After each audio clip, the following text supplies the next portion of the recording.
네, 여러분 안녕하십니까. 뉴스와이드 시작하겠습니다. 오늘은 후보들이 PK 부산 경남으로 향했습니다. 외연 확장에 중점을 둔 이재명 후보와 지지층 결집이 급한 김문수, 이준석 후보가 이틀째 영남에서 치열하게 맞붙고 있습니다. 특히 윤석열 전 대통령이 집중적으로 거론됐습니다. 이재명 후보는 윤 전 대통령을 직접 겨냥하면서 즉각 제명해야 한다고 요구했습니다. 김문수 후보는 윤 전 대통령의 판단을 존중하는 것이 옳다고 말했습니다. 그러면서 잘 판단할 것으로 생각한다고 덧붙였습니다. 이준석 후보는 국민의힘이 윤 전 대통령에게 호의를 베풀고 있다며 목줄 잡힌 정당이라고 국민의힘과 윤 전 대통령을 동시에 겨냥했습니다. 잠시 뒤에요. 대선의 중대 변수로 떠오른 윤 전 대통령의 거취 문제 논의해 보겠습니다. 먼저요. 오늘 후보들의 유세 현장부터 살펴보겠습니다. 여기 대구 맞니껴? 진짜 대구 맞아 예. 대구가 디비진 것 같습니다. 부산 시민 여러분 그리고 당원 동지 지지자 여러분 반말 한번 해도 되죠? 준비됐나? 준비됐나? 됐나? 됐다! 대한민국 경제 기적을 이룩한 것이 바로 우리 박정희 대통령, 우리 대구 경북 맞죠? 대한민국이 어려울 때마다 대구를, 경북을 생각하죠? 농계부터 시작해서 정말 대한민국을 어떻게 지켰는지 나라를 사랑하고 또 국민을 사랑하는 여러분의 위대한 정신이 있기 때문에 우리 대한민국에 오늘 있다고 생각합니다, 여러분. 대구 경북에서 지역의 자랑으로 여기는 박정희 대통령이 나라를 산업화의 길로 이끌었을 때 그분이 대통령에 당선된 나이가 46 아닙니까? 부산 지역의 정치가 상당한 역동성을 가지고 있다 이런 생각을 하고요. 제가 제 입으로 그 윤석열 정부 당시의 공약을 설명했던 것이 아직도 기억에 나는데 변한 것이 많지 않아가지고 그에 대해서 미안한 마음을 다른 지역보다 많이 갖고 있습니다. 네, 먼저 두 분과 정치권 상황 짚어보겠습니다. 정광재 국민의힘 대변인, 박원석 전 의원 나오셨습니다. 어서 오십시오. 예. 안녕하세요. 후보들이요, 이례적으로 어제는 TK, 오늘은 PK 지역으로 이례적으로 동선이 겹치고 있습니다. 바로 TK에서 지지율 한번 조사 한번 보도록 하겠습니다. 대구, 경북 지역의 한국갤럽의 조사 결과인데 정광재 대변인 일단 예. 보면요, 김문수 후보가 45%. 이것보다는 더 나와야 되는 상황이잖아요, 지금. 당연히 우리가 대선 승리를 위해서는 과반을 훌쩍 넘는 그 지지율을 TK 지역에서 얻어야 합니다. 예. 지난 2022년에 있었던 선거에서 윤석열 전 대통령이 대구에서 얻었던 득표율이 78%고요. 78%요? 네. 경북에서 얻었던 그 득표율이 77%입니다. 반대로 이재명 후보가 20% 초반밖에는 그렇죠. 얻지 못하는 예. 득표율을 기록했는데 그렇다면 지금 나와 있는 여론조사는 우리 당을 지지하는 전통 보수층이 아직 충분히 결집되지 않았다는 뜻으로 봐야 할 것 같습니다. 예. 지금 우리 당의 후보가 지난 일요일에야 확정됐고 경선에서 여러 후보가 경쟁하면서 벌였던 감정이 좀 남아있다는 판단도 할 수 있고요. 예. 단일화가 아름답게 되지 못했다는 측면에 대한 실망감도 있을 거라고 생각하는데 저는 이게 선거 초입이니까 그렇지 시간이 갈수록 우리 당 그 전통 지지자들의 결집세는 강화될 것이다. 예. 결국 오늘 나왔던 여론조사보다는 그 훨씬 넘는 김문수 후보에 대한 여론조사 결과가 곧 나올 것이다 이렇게 예상하고 있습니다. 이준석 후보는 13%입니다. 그럼 박 의원님, 예. 이재명 후보가 지금 TK, PK에 공을 들이는 이유가 공략할 만하다. 지금 29%, TK에서 29% 정도 나왔거든요. 과거에 비하면 지금 높게 나오는 상황이잖아요. 그렇습니다. 결국에는 윤석열 전 대통령이 자초한 계엄과 탄핵으로 인해서 지금 보수층 마음이 하나로 모이고 있지 못하고 예. 그런데 이제 국민의힘이 후보를 선출해 놓고 그 뒤에 한덕수 후보의 단일화 과정에서 보였던 여러 가지 사분오열 자중질환 이런 모습이 이제 국민의힘의 전통적 지지층마저 실망하게 만드는 예. 이제 그런 그 원인을 제공했다는 거죠. 민주당이나 이재명 후보 입장에서 보면 틈이 많이 보이는 거예요. 과거에는 대구 경북이 그야말로 정말 물샐 틈 없는 그런 보수의 전통적인 텃밭이고 지층이었는데 반해서 지금은 그런 지지가 많이 흩어지고 있고 예. 또 그에 이제 반비례해서 상대적으로 이재명 후보의 지지율이 올라가고 있는 상황 아닙니까? 지난 대선에는 20% 초반대밖에 득표를 못했는데 지금 여론조사 추이를 보면은 30%를 넘는 예. 그런 지지 추이를 보이고 있기 때문에 대구 경북의 이런 변화가 어떻게 보면 지금 이재명 후보나 민주당이 보이고 있는 과감한 매연 확장, 뭐 과감한 우클릭, 중도 보수 선언 이런 것과 맞물려서 일정한 이제 선거 지형의 변화를 가져오고 있지 않습니까? 예. 그러니까 이틀 연속 그 TK, PK를 찾은 이유도 거기가 이제 보수의 본산인데 그렇죠. 본진을 먼저 공략함으로 인해서 이번 선거에 변화된 지형을 최대한 흔들어 보겠다. 예. 이런 전략으로 볼 수 있을 것 같고요. 그에 반해서 이제 김문수 후보 같은 경우에는 지금 시급하게 이 집토끼를 이 단돌이 하는 게 급하기 때문에 아마도 이제 전통적 지지층들의 마음을 이 붙잡고 결집을 유도하기 위해서 예. TK, PK 지역을 찾은 게 아닌가 싶습니다. 그러면 전체 지역 다 통틀은 지지율도 한번 볼까요? 어제 저희가 전해드린 조사와는 조금 결과가 다릅니다. 일단 보면은 이재명 후보가 50%를 넘겼습니다. 김문수 후보는 30% 초반에 머물고 있고 이준석 후보는 8%입니다. 오차범위 밖에서 1등을 이재명 후보가 하고 있는데 박 의원님 이 부분 하나 여쭤볼게요. 오늘 이재명 후보가 뭐라고 얘기했냐면 결국에는 박빙의 승부가 될 거라고 했습니다. 이 말을 한 표라도 뭐 승리가 절박하기 때문에 나온 얘기인지 아니 실제로도 이런 판세가 결국에는 이런 판세가 될 거라고 후보 스스로 보고 있는지 어떻게 두 가지 의미가 다 있는 것 같습니다. 예. 그러니까 마지막까지 경계심을 늦추지 않고 방심하지 않겠다. 이런 그 의사 표현이기도 하고 또 이게 이제 진영 결집의 선거가 결국에는 될 거기 때문에 예. 마지막에 가면 뭐 결국 이제 보수층이 시작은 늦었지만 결집하지 않겠냐. 그런 측면에서 이제 민주당의 당원이나 지지자들을 향해서도 끝까지 방심하지 말고 긴장을 놓지 말자 이런 메시지를 전달하고 싶었던 게 아닌가 싶고요. 예. 무엇보다 지금 이제 민주당 쪽에서 경계하는 거는 이준석 후보하고의 단일화일 것 같습니다. 예. 그러니까 지금 상황으로는 그 단일화가 결코 쉽지는 않을 것 같아요. 여전히 이 계엄과 탄핵으로부터 그 국민의힘은 자유롭지 못한 그런 상황이고 윤석열 전 대통령과 단절이 안 돼 있는 상황이기 때문에 예. 이제 그런 그 국민의힘과 이준석 후보가 단일화를 하기는 어려울 것 같아요. 그러나 이제 아직 20일이 남았기 때문에 상황은 변화할 수도 있고 국민의힘 내부에서도 끊임없이 윤석열 전 대통령과의 관계를 단절하고 출당시켜야 된다. 이런 예. 요구들이 나오고 있지 않습니까? 그런 것이 만약에 현실이 된다면 또 이게 이제 선거 막판에 가서 어떤 변화가 있을지 모르는 거거든요. 예. 그런 것에 대한 경계심까지를 포함해서 결국에 박빙의 싸움이 될 테니까 끝까지 최선을 다하자 이런 메시지를 전달하고자 했던 게 아닌가 싶습니다. 예. 그러면 공통 질문을 바로 드려보겠습니다. 지금까지 대선에서의 최고 득표율은 박근혜 전 대통령으로 알려져 있죠. 51%였던 걸로 기억이 되는데 그러면 이재명 후보의 득표율은 어느 정도까지 올라갈 것인가? 뭐 정강대 대변인께서 반대하시죠, 이 부분에 대해서. 저는 뭐 현실적으로 불가능한 목표를 민주당이 세웠다고 이 생각하고요. 58% 네, 득표율이. 그때 박근혜 전 대통령이 그 2012년 대선에 승리했을 때는요. 구도가 정말 완전한 1대1 구도가 펼쳐지면서 예. 각 진영이 결집할 대로 결집했습니다.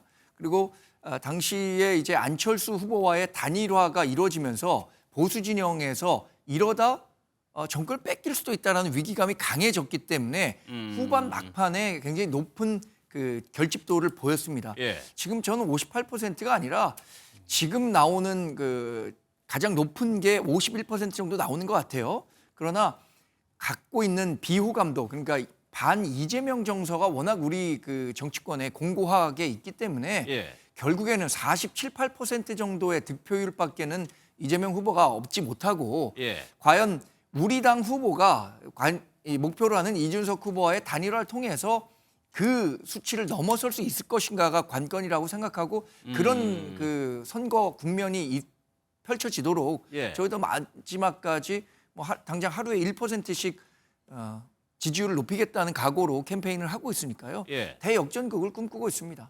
박 의원께서 뭐 이재명 후보의 발언에 해석을 해주셨는데 박 의원 본인도 결국에는 박빙의 승부가 될 거라고 보세요? 그러니까 지금까지의 이제 데이터를 보면 대선의 승패는 어느 정도 윤곽이 나왔다고 예. 봅니다.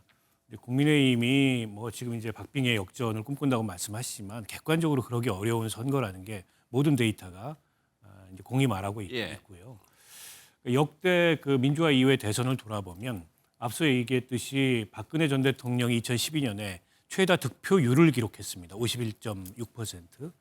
그리고 지난 대선에서 윤석열 전 대통령이 최다 득표 수를 기록을 했습니다. 그리고 상대 후보하고의 최다 득표 차이는 이명박 전 대통령이 2007년 대선, 2007년 대선이었죠. 그때 이제 뭐 22% 차이를 기록을 했는데 이 세 가지 기록이 한꺼번에 다 깨질 가능성은 저는 있다고 봅니다.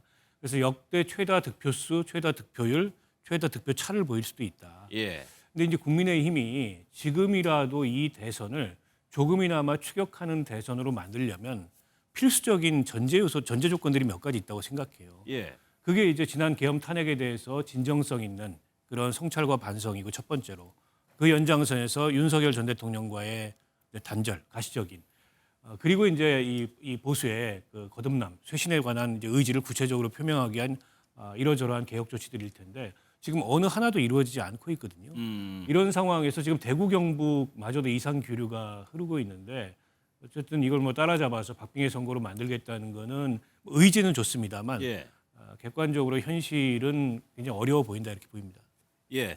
또 하나 이제 변수가 짚어드리는 변수가 이제 단일화입니다. 이 단일화 관련해서 김문수 후보하고 이준석 후보의 얘기를 들어볼 텐데 이준석 후보의 발언이 약간 뉘앙스가 달라 들리기도 합니다. 한번 들어보겠습니다.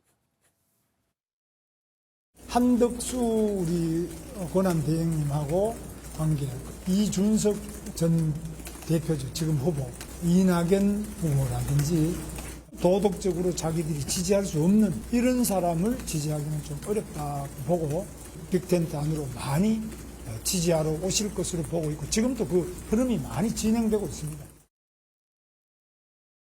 단일화를 한다 하더라도 큰 것이 강압적으로 작은 것을 억누르는 형태라고 한다면 국민에게 어떤 감동도 주지 못할 것이다.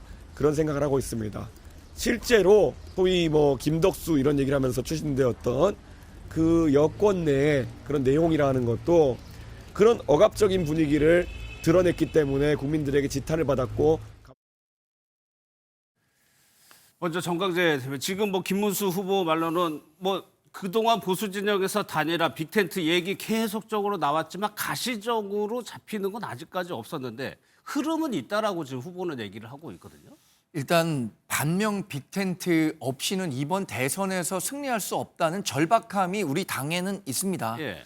2022년 선거 굳이 언급하지 않더라도 당시에 이준석 대표로 대표되는 2030 세대의 지지를 우리 당이 가져올 수 있었기 때문에 이른바 선거 연합을 통해서 0.73%포인트의 차이로 대권을 잡을 수 있었기 때문에 예. 더군다나 이번 선거는 훨씬 더 어려운 선거잖아요. 구도 자체가. 그래서 이준석 후보와의 단일화는 필수적인 요소로 안고 있는데 근데 문제는 이준석 후보가 완주 의지를 계속 밝히고 있다는 거예요. 예. 그렇다면 정황상의 변화가 있어야 된다고 생각합니다. 앞서 몇 번 말씀드렸지만 우리 당 후보가 지지율을 끌어올려서 40%대 초반까지만 끌어올린다면 이준석 후보의 도움을 바탕으로 이재명 후보에 대한 역전이 가능하다. 예. 이런 확신만 줄 수 있다면 저는 중도 보수 대연합은 선거 막판까지도 언제든지 열려 있다고 생각합니다. 그런데 그렇지 않을 경우가 문제인데 저희는 그런 가능성을 믿고 계속해서 추진하고 있는 거고 예. 후보 본인 스스로 단일화의 의지가 굉장히 높습니다. 또 이번에 비대위원장으로 지명된 김용태 비대위원장도 예. 이준석 후보와 신뢰관계를 바탕으로 적극적으로 역할을 모색해보겠다라는 뉘앙스의 이야기를 하고 있기 때문에 예. 그 가능성에 대해서는 꾸준히 열어놓고 예. 이번 정국을 살펴보셔야 할 것 같습니다. 근데 이준석 후보가 그동안의 단일화에 대해서는 아예 가능성이 0%다, 없다 이런 식의 얘기를 하다가 오늘 같은 경우에는 뭐 전제를 달긴 했습니다만 한다면 하게 되더라도 큰 게 작은 걸 강압적으로 누르는 단일화는 안 된다. 이거는 약간 그 전에 발언하고 좀 달라진 거 아닌가요? 글쎄요, 저는 다른 것 같지 않은데요. 단일화를 같은 한다면 생각입니까? 예. 단일화를 한다면 나로 단일화를 해야 그게 의미가 있고 파괴력이 있다 이 얘기인 거죠. 그리고 이게 논리적으로 예. 제가 보기에는 조금 이 성립 불가능한 형용 모순 같은 건데 중도부터 극우까지 반명 빅텐트 안에 다 몰아넣겠다. 예. 근데 그건 이제 주관적 바람이지 현실에서 실현 가능성은 없습니다. 결국 지금까지도 탄핵에 반대하고 계엄이 정당했다. 그건 계몽령이었다. 윤석열 대통령 자신을 포함해서 그렇게 주장하는 세력이 있고 당연히 그 윤석열 대통령 이 탄핵은 그 진작됐어야 하고 더 나아가서 지금 윤석열 국민의힘에서 축출해야 된다. 예. 그래야만 보수가 살 수 있다. 이렇게 생각하고 지금 한동훈 전 대표조차도 그렇게 생각하고 있지 않습니까? 이준석 의원은 물론이거니와. 근데 그것까지 한 바구니에 담아서 단일화를 한다는 게 과연 가능성이 있겠는가. 그래서 그거는 이제 김문수 후보나 국민의힘의 바람일 뿐이지 예. 현실에서는 실현 불가능하다고 보고요. 이게 만약에 이기는 선거다라고 한다면 다소 그런 모순이나 논리적으로 좀 성립 불가능한 요소가 있더라도 예. 뭐 어거지로 실현 가능성이 있을 수도 있다고 봐요. 근데 이기는 선거가 아니거든요. 보수 지금 뭐 진영이- 단일화가 아니라 그보다 더한 걸 해도 지금까지 나온 어떤 데이터로도 이재명 후보를 못 이기는 걸로 나와요. 우리가 예. 보통 선거에서 세 가지 데이터를 집중적으로 보거든요. 하나는 후보 간 지지율 비교고, 하나는 정당 지지율이고, 다른 하나는 정권 교체에서 정권 유지냐.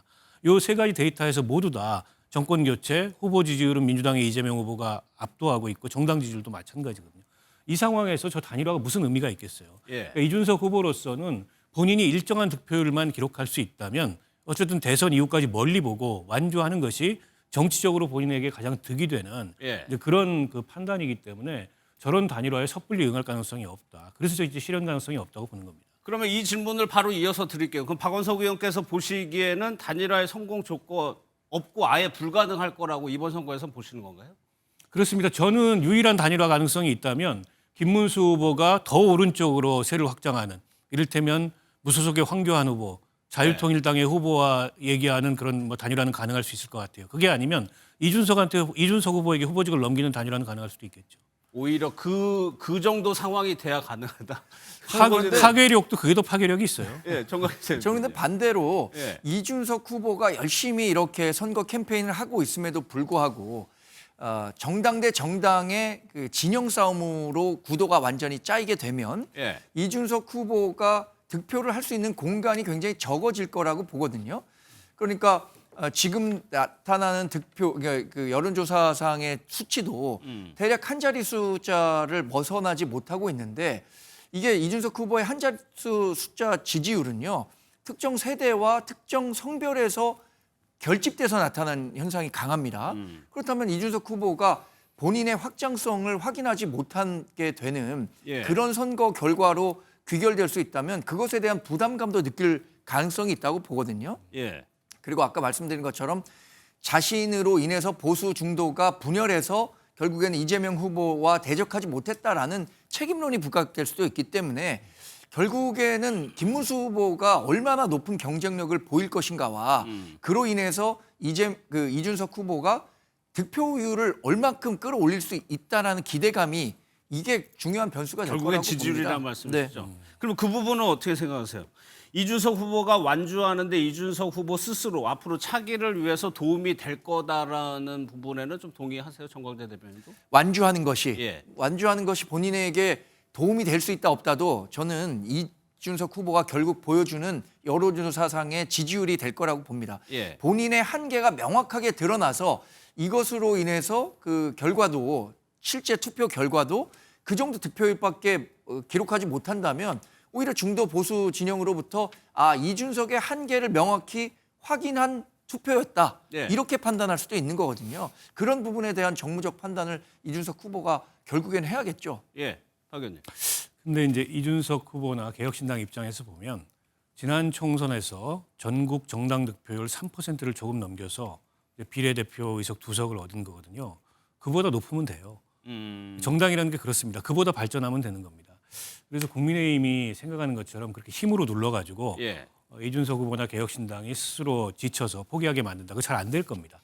그러니까 이준석 후보와의 단일화를 하려면 최소한 국민의힘 내에서 계엄 탄핵에 대한 진정한 사과가 나오고 윤석열 전 대통령 축출하고 그리고 이른바 지금까지 윤석열 대통령 옆에 붙어서 호가호위했던 그런 친윤 세력들 뒷전으로 다 물리고 예. 그리고 이준석 축출에 대해서 진정성 있는 사과를 하고 뭐 이런 선제 조치들이 있어야 되잖아요. 그런 거 없이 지지율만 앞서면 무릎 꿇릴 수 있다?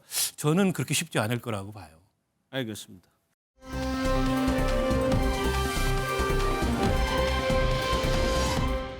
다음은 좀 민주당에서는 이재명 후보의 경호 문제에 대해서 상당히 좀 신경을 쓰는 모습입니다. 실제 유세 현장에서도 과거와 다른 모습들이 계속 노출이 되고 있는데 영상을 저희가 준비했습니다. 제가 오늘부터는 경호 문제 때문에 손을 잡거나 못하게 됐으니까 이해 부탁드립니다. 함께 외쳐주십시오.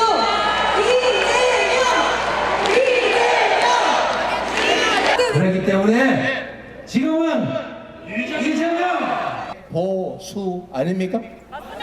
거꾸로 가는 퇴행하는 반동들이죠. 가능한 얘기를 하나 그때 말씀드렸어요.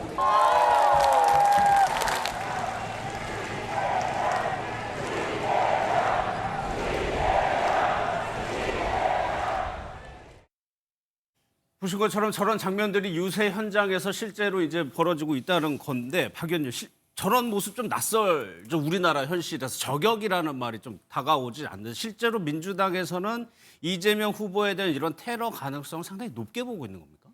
여러 제보가 아마 당으로도 들어오고 있다고 하고요. 예. 그중에는 경찰이 제보의 신빙성 여부를 포함해서 수사를 하고 있는 그런 제보권도 있기 때문에 상당히 긴장하고 있는 건 맞는 것 같습니다. 그런데다가 예. 부산에서 과거에 한번 테러가 있었지 않습니까?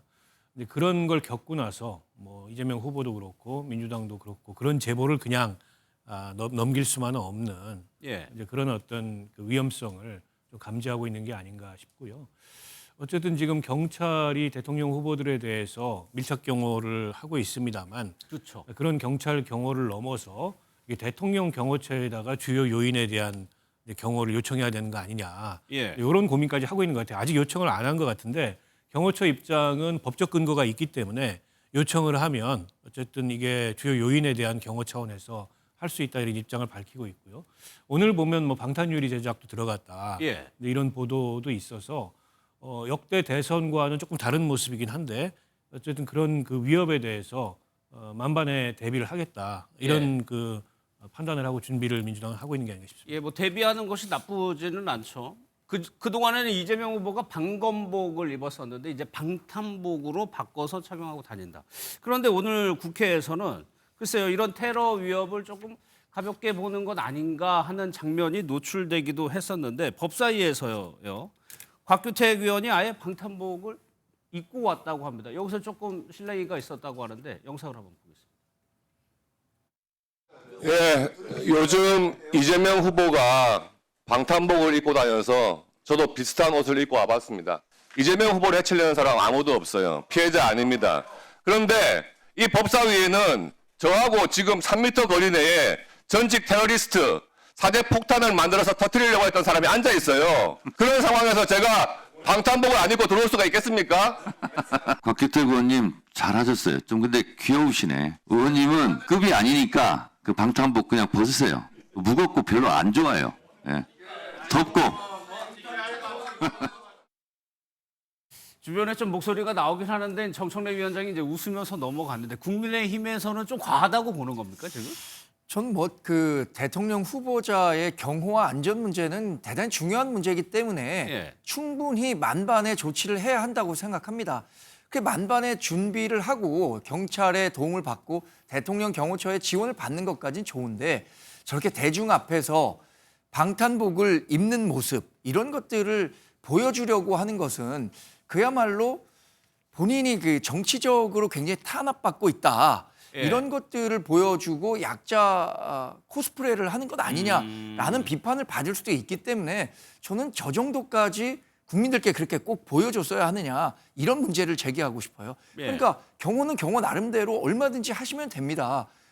그런데 그것에 대해서 본인이 정말로 테러의 위험에 직접적으로 노출돼 있고 저격의 위험에 있다. 예. 이렇게 계속해서 지속적으로 국민들께 말씀드리는 것은 그 정치적 저의가 있는 것 아니냐라는 의심을 사기에 충분한 일이라고 생각하는 거죠. 알겠습니다. 민주당과 국민의힘이 보는 시각이 조금 상이합니다.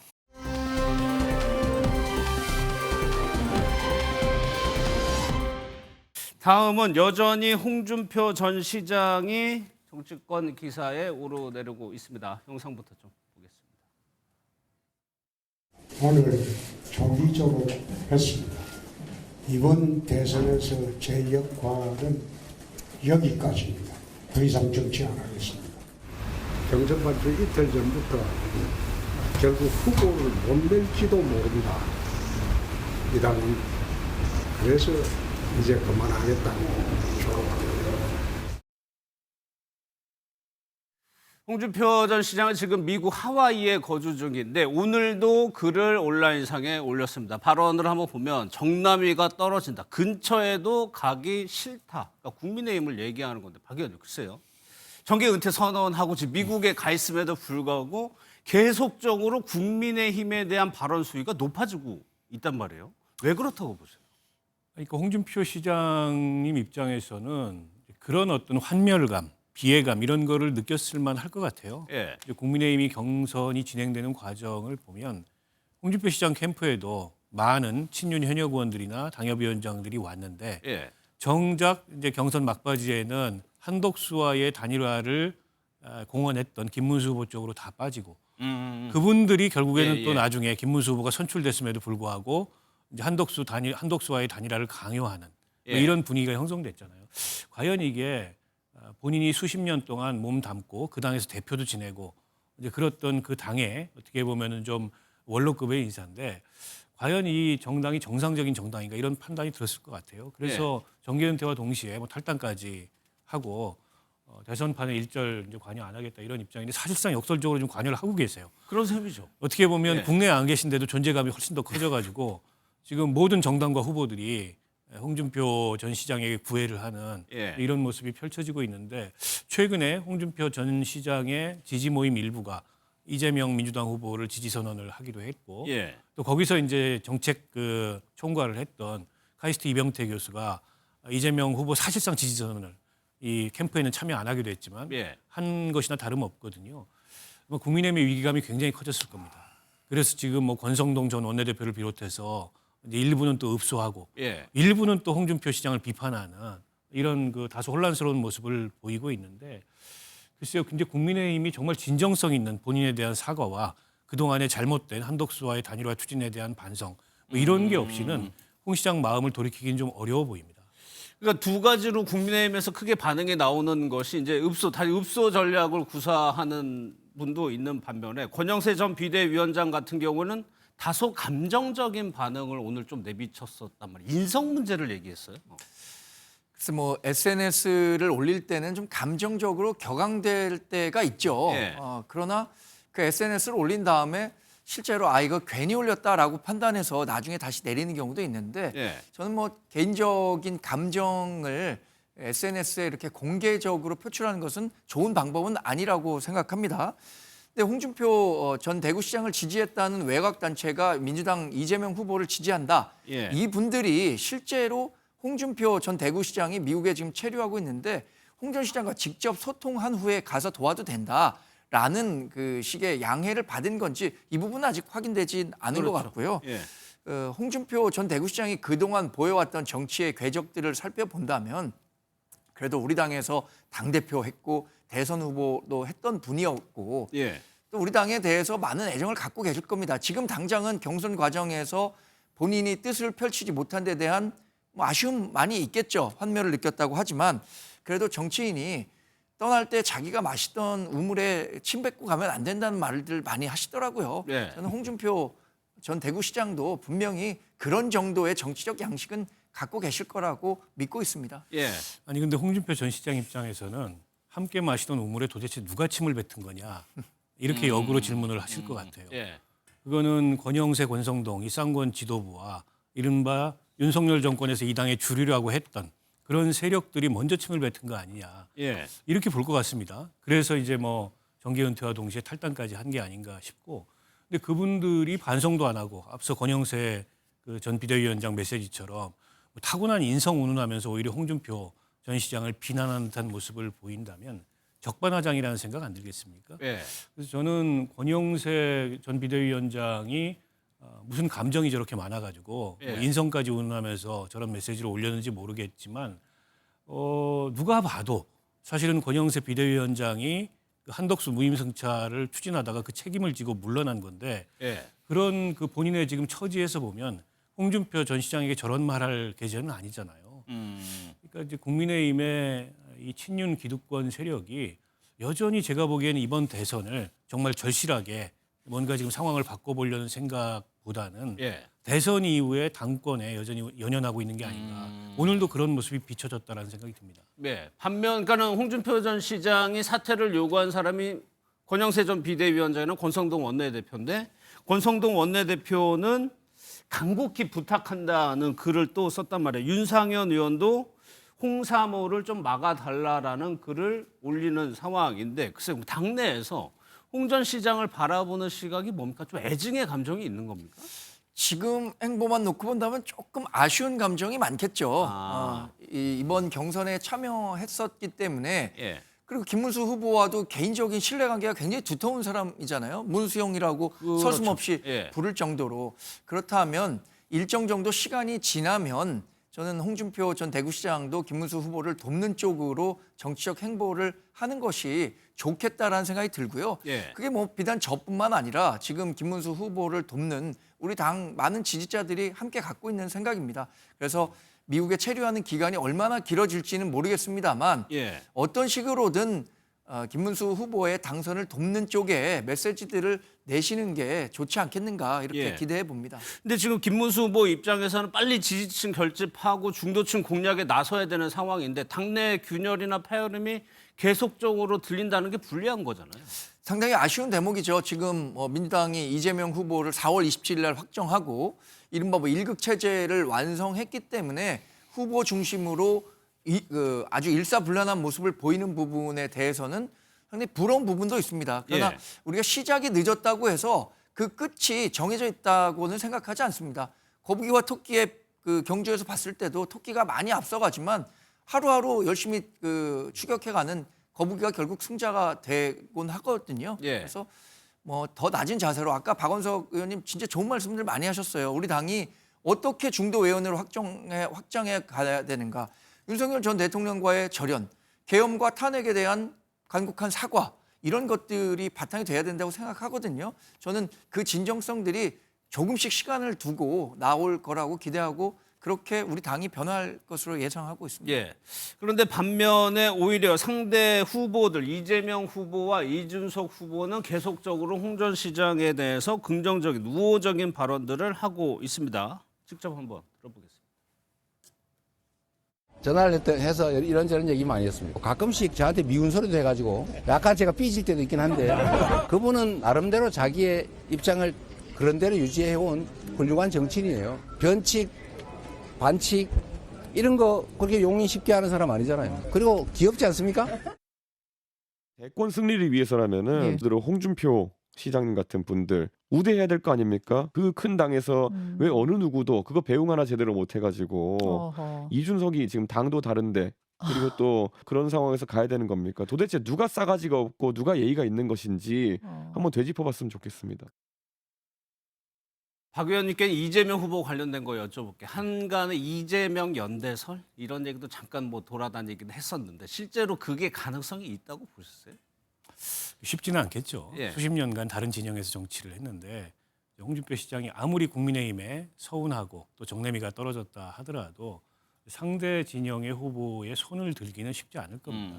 예. 그런 일이 뭐 나타나지는 않을 수 있는데 근데 지금처럼 홍준표 시장께서 누구의 편도 안 드는 듯한 모습을 보이는 것만으로도 국민의힘에는 엄청난 타격이에요. 예. 그러니까 사실 정치인이 부재한 상황인데 존재가 증명되는 게 그 대단한 거거든요. 근데 홍준표 시장이 지금 국내에 없는데 존재감이 더 커지고 있어요. 예. 그러니까 이게 홍준표 빠진 대선, 홍준표 빠진 한국 정치라는 게 막상 저분이 빠지고 나니까 이게 뭔가 허전함이 보이고 예. 그에 대해서 너도 나도 손을 내밀고 있는 거 아니겠어요? 근데 이제 국민의힘 입장에서는 뭐 상대 후보의 손을 드는 것까지는 홍준표 시장이 안 한다 하더라도 이 아군에 대해서마저도 지금처럼 저렇게 그 냉랭한 반응을 보인다면 그것만으로도 특히 대구 경북 지역에서나 또 보수층 일각에서 확고한 어떤 기반이나 영향력을 갖고 있는 분인데 예. 국민의힘으로서는 당연히 이게 다급하고 아쉬울 수밖에 없죠. 그래서 저는 이 문제는 김문수 후보가 나서 직접 풀어야 될 거라고 봅니다. 간곡하고 진정성 있게 홍준표 후보에게 사과하고 부탁하고 그리고 홍준표 시장의 마음을 돌리기 위한 선제적 조치들이 있어야 돼요. 그게 윤석열과의 뭐 절연, 예. 계엄 탄핵에 대해서 진정성 있는 그 사과 그리고 당내에 이른바 한덕수 단일화를 추진했던 쌍권 지도부를 포함한 그런 세력들을 좀 이선으로 물리는 등등의 조치가 있어야 이제 홍준표 시장의 마음을 조금이라도 돌려볼 수 있지. 그렇지 않고서는 예. 가능하지 않을 것 같아요. 그만큼 지금 많이 실망하고 예. 지금 많이 서운한 상황이 아닌가 싶거든요. 지금 홍준표 시장이 지금 미국에 어떤 적을 두고 간 건 아니죠. 그러니까 귀국 날짜가 언제인지 모르는 상황인 거죠.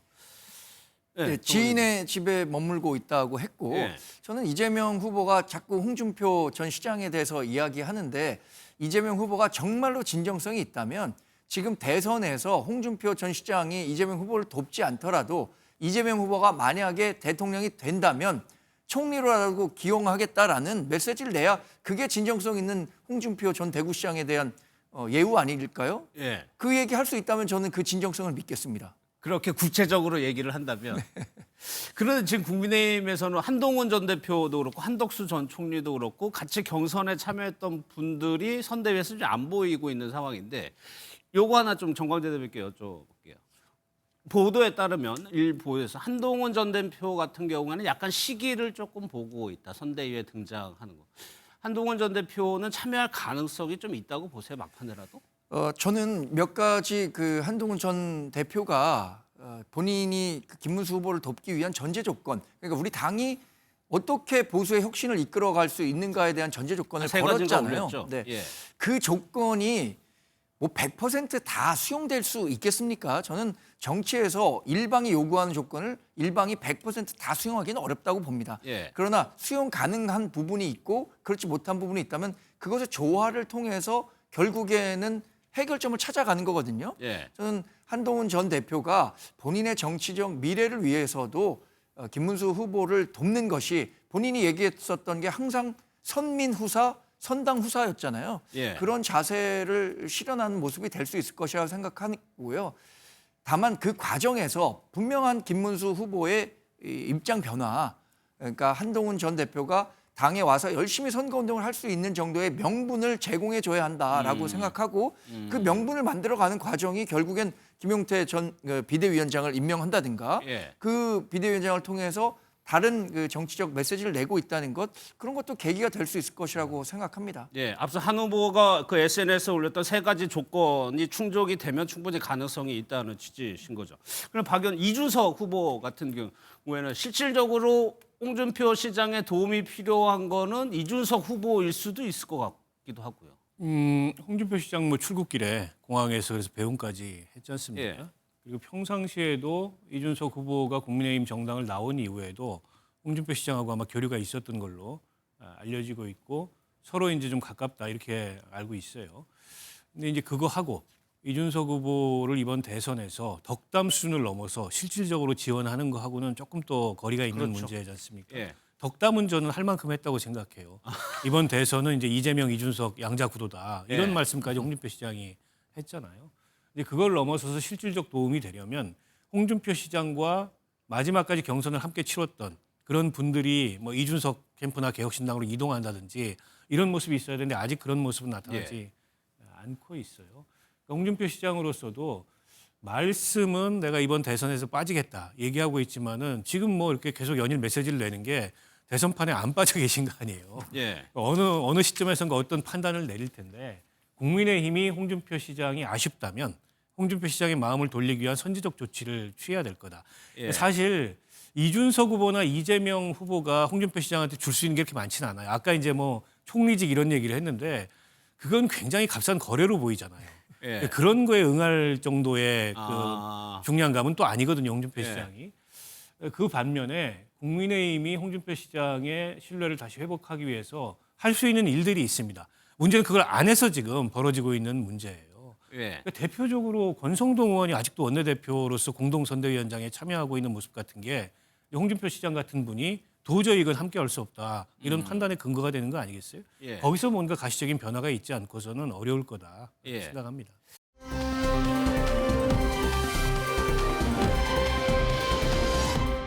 이제 앞으로 대선 남은 기간에 변수들일 수가 있는 건데 사실 이 부분이 오늘 좀 가장 크게 부각이 되고 있죠. 윤석열 전 대통령의 탈당설이 오늘 갑자기 나왔었는데 이 부분에 대해서요. 김문수 후보가 오늘 답을 한 내용이 있습니다. 어떻게 얘기했는지 한번 들어보겠습니다. 그건 제가 듣지 못했습니다만은 뭐 대통령께서 잘 판단하실 것으로 저는 생각하고 있습니다. 대통령의 판단을 존중하는 것이 옳다고 생각합니다. 어떻게 하신지 저는 그건 들은 바가 없습니다. 일단 정광재 대변인께 후보 발언의 뜻을 한번 여쭤볼게요. 강제적으로 당에서 무언가 탈당이라든가 조치를 취하는 것은 반대한다라고 해석을 해야 되는 건가요? 지금까지 김문수 후보의 그 입장은 명확했습니다. 예. 인위적인 출당 요구나 탈당 요구가 우리 당에 도움이 되는 것인가에 대한 의문을 갖고 있고 본인으로서는 그렇게 할 뜻이 없다고 얘기를 했죠. 예. 그런데 당 일각에서는 이번 대선에서 승리하기 위해서는 어쨌든 윤석열 전 대통령과는 관계를 재설정하고 가야 한다는 인식이 팽배합니다. 예. 뭐 그런 인식이 뭐 윤석열 전 대통령에 들어갔는지는 모르겠지만 관련해서 뭐 서정욱 변호사가 윤석열 전 대통령과 굉장히 가까운 사이고 그동안 윤석열 전 대통령의 메시지들을 대중들에게 잘 전달해 왔기 때문에 탈당과 관련해서 전향적인 움직임을 보일 수도 있다라고 얘기한 거죠. 김문수 후보로서는 지금 본인이 이 자리에 오기까지 그 본인을 지지했던 사람들의 열망을 쉽게 한꺼번에 버리기는 어려울 것 같습니다. 예. 그러니까 그런 측면으로 본다면 저는 윤석열 전 대통령이 스스로 정치적 결단을 내리는 것이 본인이 어쩌면 국민의힘의 후보로 대통령에 당선이 됐었고 그 부채를 크게 남기고 갔잖아요. 계엄과 탄핵이라는 부채를 남기고 갔기 때문에 이 부채마저 잘 그 해결할 수 있는 결단이 필요하다고 생각하는 분들이 우리 당내에 과거보다는 훨씬 많아졌다. 이런 그 인식이 있습니다. 예. 그럼 박 의원님 저 발언이요. 이제 뭐 정광재 대변인이 얘기한 것처럼 탄핵에 반대했던 지지자들의 등에 업고 일단 후보가 된 측면이 있으니까 후보 스스로가 얘기할 수 있는 최선의 표현이 저걸까요? 그러니까 대통령이 좀 알아서 잘 판단을 해달라라고 간접적으로 요구하는 걸까요? 근데 그거는 이제 후보가 되기 전까지의 과정이었고 예. 지금 후보가 됐기 때문에 더 큰 대의를 생각해야 될 것 같아요. 그러면 윤석열 대통령과의 관계나 혹은 일부 윤석열 대통령을 여전히 지지하는 강성 지지층의 여론 이런 게 신경이 쓰이겠지만 이 선거에 성패가 달린 문제는 아니라고 봐요. 그거는. 그런 면에서 단호하게 끊을 땐 끊어야 된다. 그런 결단력을 보이지 못하면 여전히 윤석열 대통령 그림자 하에 영향력 하에 있는 후보구나. 국민의힘이라는 정당은 윤석열 대통령의 포켓 속에 있는 정당이구나. 근데 이런 인식을 줄 수밖에 없어요. 그래서 이 윤석열 전 대통령과의 단절을 가장 분명하게 하는 거는 후보가 나서서 하는 거다. 저는 첫 번째로 이렇게 보고요. 지금 국민의힘 내에서는 이러저러하게 또 이제 강성 지지층 여론도 눈치가 보이니까 결자해제 해줬으면 하는 바람이 있는데 지금까지 우리가 목격했던 윤석열 전 대통령은 그런 분이 아니잖아요. 당을 도구화하고 들러리 세우고 자기의 이익이 제일 중요한 이런 분이었기 때문에 별로 그럴 것 같지가 않아요. 서정욱 변호사가 뭐 그 윤석열 전 대통령이 탈당할 수도 있다 이런 얘기를 했는데 제가 오늘 아침에 한번 통화를 해봤어요. 서 변호사하고. 그러면요 서정욱 변호사 녹취 한번 듣고 그 얘기 한번 이어가 볼까요? 네, 조원진 대표 얘기까지 한번 들어보도록 하겠습니다. 윤석열 대통령도 뭐 이재명 후보보다는 김문수 후보가 돼야 된다는 입장은 분명할 거 아닙니까? 그런 입장을 봐서는 윤석열 대통령의 결단이 오늘쯤에 나오지 않을까. 윤석열 대통령 가장 가까운 측근들이 윤석열 대통령을 좀 설득하고 있다. 저는 뭐 그런 말들을 들어서 이번 선거에서의 하나의 변곡점이 저는 뭐 오늘 좀 일어나는 것이 맞다. 서정욱 변호사도 대선 선제 탈당을 해서 대선판이 휘청일 것이다라는 취지의 발언을 하면서 어제 오늘 사이에서요. 그나마 윤 전 대통령과 가깝다고 생각하는 쪽에서 이런 메시지가 나오다 보니까 이거 임박한 거 아니야? 이런 해설 나왔었거든요. 그런 해석이 나왔고요. 그래서 오늘 아침에 한번 통화를 해봤습니다. 실제 윤 전 대통령이나 그 주변의 기류가 그러냐. 그랬더니 그건 아닌 것 같아요. 아니다. 어쨌든 본인이 자진해서 먼저 탈당할 생각은 없고 그러나 당의 의견을 그렇게 모은다면 뭐 그걸 수용할 수는 있다. 그 얘기는 책임을 당으로 미루는 거잖아요. 국민의힘이라는 정당에서는 윤석열 대통령이 결자해제해달라 하고 윤석열 대통령한테 공을 넘기고 윤석열 전 대통령은 오히려 당에서 결정해달라 이렇게 당으로 공을 넘긴 듯한 모습이어서 일각에서 예상하는 것처럼 결자해지 차원에서 윤 전 대통령이 스스로 결심해서 먼저 어쨌든 대선판에서 빠져주는 이런 모양은 안 나올 것 같아요. 그래서 결국에는 그 김문수 후보와 국민의힘이라는 정당이 결단해야 됩니다. 결단하지 못하면 앞서 이제 한동훈 전 대표가 선거에 참여할 건지 여부가 지금 굉장히 중요한 관측 포인트인데 명분이 없어요. 한동훈 전 대표 같은 분이 선거운동에 나설 그 관계가 정리가 안 된다면. 그리고 김문수 후보도 어찌됐건 집토끼도 중요하지만 이게 표를 확장해야 선거를 해볼 만한 선거가 되잖아요. 그 최소한의 전제 조건이 어쨌든 윤석열 전 대통령과의 단절이고 그거는 당에서 윤석열 전 대통령을 끊어내는 거다라고 보입니다. 그러면 당내 지금 분위기는 탈당해야 된다는 의견이 늘어난다는 보도도 있고요. 맞습니다. 오히려 강경 보수 지지자들은 반발하는 듯한 모습도 보이고 있는 어떤 상황인 겁니까? 그 과거에 비해서는 윤석열 전 대통령과의 관계를 이제 재설정해야 한다라는 요구가 당연히 커지고 있는 거고요. 저는 강경 지지층 그러니까 우리 당을 전통적으로 지지해왔던 분들도 처음에는 뭐 비상계엄이든 탄핵이든 윤석열 전 대통령이 했던 행위에 대해서 온정적일 수밖에 없었다고 생각합니다. 왜냐하면 본인 손으로 뽑았던 대통령이기 때문에 지난번 2017년에 이 탄핵 국면을 한번 겪기도 했었고요. 그 이후에 보수정당이 굉장히 어려운 과정을 거쳤다는 점에서 일단 우리 편이 했기 때문에 온정적인 태도를 보였지만 4월 4일 탄핵 판결 이후에는 그분들도 이게 탄핵이 불가피했다는 점에 대해서 좀 공감하고 계신 것 같아요. 결국에는 언제까지 이 반헌법적인 그 계엄을 했던 대통령과 같이 가서 이른바 민주당에서 얘기하는 내란 정당 프레임에 갇히면 우리 당이 결국은 집권하기가 어려운 거거든요. 결국은 그 탄핵의 바다를 건너기 위한 그 담대한 도전에 충분히 나설 시기가 된 거죠, 이제. 됐다. 그런데 이제 이재명 후보나 이준석 후보 상대편에서는 이 부분을 오늘 좀 집중적으로 거론을 했습니다. 어떤 얘기를 했는지 들어보겠습니다. 지금 보수 정당이라고 불리는 국민의힘 보수 정당 맞습니까? 이제 그 당도 변하든지 퇴출되든지 둘 중에 하나를 선택해야죠. 대한민국 헌법의 자유민주적 기본 질서라고 하는 것을 존중한다면 윤석열을 지금 즉각 제명해야 대한민국 헌법 테두리 안에 있는 보수 정당이라 할 수 있지 않겠습니까? 국민의힘이 윤석열이라는 정말 국민들에게 상처를 준 사람에 대해서 단호하게 절연해지지 못하는 모습에 대해 가지고 많은 국민이 실망할 거다 이렇게 생각합니다. 온 국민이 눈으로 목도한 계엄을 일으키고 국민들을 위험에 빠뜨렸던 자당의 당원 윤석열에 대해 가지고는 모든 호의를 베풀고 있습니다.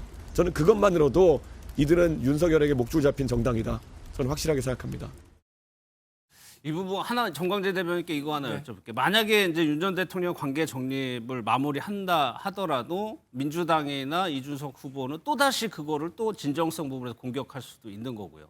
오히려 사과를 하고 탈당하는 것이 이 프레임에 오히려 더 말려드는 거 아니냐 이런 해석에 대해서 어떻게 생각하세요? 그래도 할 일은 해야 한다고 생각합니다. 저는 지난 2017년에 있었던 탄핵의 강을 건넜기 때문에 본인 스스로 탄핵의 강을 건넜기 때문에 윤석열 정권을 만들 수 있었다라고 얘기했잖아요. 이준석 후보 그렇게 얘기했었는데 지금 와서 얘기하는 우리가 탄핵의 강을 건너겠다라고 하는 것에 대해서 평가절하하는 것은 본인이 지금 대선 후보로 뛰고 있고 결국 김문수 후보의 전통 지지층을 본인으로 이끌지 않고는 자신의 득표율을 올릴 수 없기 때문에 하는 정치적 공세고 레토릭이라고 생각합니다. 그럼에도 불구하고 정리를 해야 된다는 얘기죠. 박 의원 생각은 어떠세요? 저는 윤 전 대통령이 자진 탈당 의사가 없다면 이제 국민의힘에서 정리해야 됩니다. 그리고 김문수 후보가 결단해야 되고. 강제적으로? 아니 김문수 후보가 경선 과정에서 한덕수 후보와의 단일화 그렇게 공언해 놓고 결국 선거 끝나고 안 지켰잖아요. 그건 본인이 생각하기에 그게 민주적 정당성이 없기 때문이라고 판단해서 안 지킨 겁니다. 근데 윤석열 대통령과의 관계도 경선 과정에서하고는 다른 거예요. 앞서 그 이재명 대표가 얘기했듯이 자유민주적 기본 질서 테두리 안에 있는 정당인지를 증명해라. 그게 결국에는 윤석열과의 관계를 단절하지 못하는지 여부다. 틀린 말이 아니잖아요. 그걸 보여줘야지. 이제는 더 큰 대의를 생각해야 됩니다. 그 한 줌도 안 되는 뭐 윤석열 강성 지지층 고려한다 그래서 제가 보기에 이제 더 큰 대의를 놓친다면 이 선거는 해보나 마나한 선거예요. 그 점에 있어서 김문수 후보가 결단을 못하면 결국 김문수 후보는 윤석열 전 대통령과 생각의 궤가 같은 후보일 뿐이다라는 어떤 비난으로부터 자유롭지 못할 거라고 봅니다. 알겠습니다.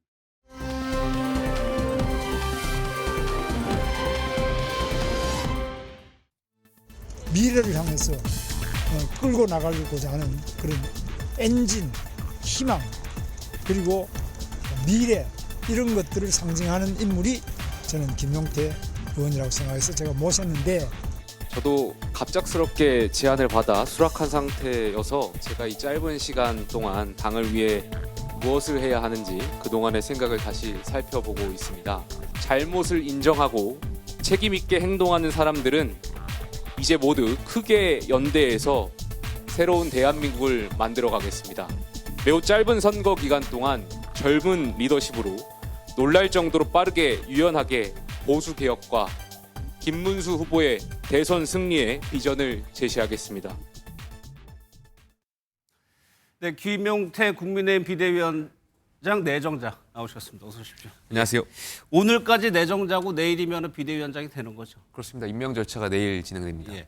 한 20여일 만에 다시 뵙는 것 같은데 그 사이에 많은 게 바뀌었습니다. 그렇습니다. 저도 깜짝 놀랐습니다. 예. 많이 바쁘시죠? 저희가 일요일 날 선대위 회의를 했고 예. 사실 후보 교체의 일이 일요일 날 결정됐기 때문에 일요일 날 16시 30분에 저희가 선대위가 있었는데 16시에 후보님으로부터 좀 요청을 받았습니다. 그래서 30분 전에요? 그렇습니다. 그래서 갑자기 말씀을 주셔가지고 저도 솔직히 당황했었고 예. 제가 만약에 후보님한테 지명으로 인해서 선거에 혹시라도 부정적인 영향을 미치거나 그럴 수 있다. 그럴 때 어떻게 하겠냐고 여쭤봤는데 예. 젊은 사람이 실수할 수도 있고 또 생각이 다를 수도 있는 거지 예. 생각이 틀린 게 아니다라는 말씀 좀 주셨어요. 그러니까 후보님께서 젊은 분들에 대한 진정성을 알고 계세요. 젊은 분들에 대한 생각이 다를 수는 있지만 그게 틀린 게 아니다라는 것을 알고 계시거든요. 예. 그래서 그러한 말씀들 많이 주셨던 걸로 기억합니다. 예.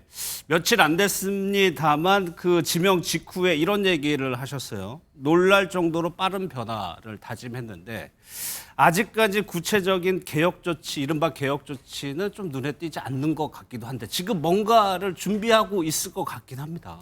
여러 가지 당내 저희 당직자들하고 조율 중에 있고요. 제가 예. 아직 비대위원장 신분이 아니기 때문에 지명자 신분이기 때문에 지명 받고 나서 당내 개혁에 대한 방안들을 좀 말씀드리려고 하고 있습니다. 아무래도 요즘 언론에 관심사가 좀 있는 부분들이 있는데 예. 종합해서 좀 저희가 당내 구성원들의 고민을 듣고 있고 예. 합리적인 방안을 도출하는 데 이끌 수 있도록 하겠습니다. 그거를 내일 발표하신다는 말씀이세요? 뭐 여러 가지 방안들이 있는데 어떤 것에 대한 질문인지 모르겠습니다만 내일도 예. 어쨌든 저희가 개혁 방안을 발표할 예정이고요. 앞으로 계속해서 좀 그 시리즈별로 말씀을 드리려고 하고 있습니다. 예, 그럼 구체적으로 여쭤보겠습니다. 윤석열 전 대통령 탈당설이 오늘 갑자기 나왔고 이 부분에 대해서 비대위원장님이나 후보의 생각이 약간 결이 좀 다른 것 같아요. 후보는 당에서 강제 조치를 하는 거에 대해서 일단 반대하는 걸로 해석이 되는데 그 해석은 맞나요? 출당에 대해서는 그러니까 후보님께서는 이제 출당과 탈당을 다르게 판단하셨고 예. 출당에 대해서는 후보님의 생각을 존중해야 된다라고 생각합니다. 당연히 당인이고 저희가 당무를 집행하는 과정에서 후보님의 생각을 존중해야 되고 다만 여러 가지 방법들이 있다라고 생각이 듭니다. 예. 그래서 오늘 언론에서도 많이 나왔지만 자진 탈당 이야기들도 나오고 있고 하지만 대통령께서 뭐 당을 위해서 합리적인 판단을 해주시는 것도 하나의 방법이라고 생각이 들고요. 그것을 포함해서 여러 가지 고민들을 지금 하고 있습니다. 다만 계속해서 이제 언론에서 대통령하고의 관계를 탈당이냐 출당이냐 이런 방법론에 집중하고 있는데 예. 그것보다도 우리 국민들께서는 방법론보다도 전 대통령하고의 관계를 어떻게 재설정하느냐가 좀 더 중요하게 보는 시사점일 것 같습니다. 그래서 예. 그러한 부분까지 저희가 녹여내려고 많이 고민을 듣고 있습니다. 그러면 재설정이라는 부분 표현은 어떤 걸 말씀을 하시는 걸까요?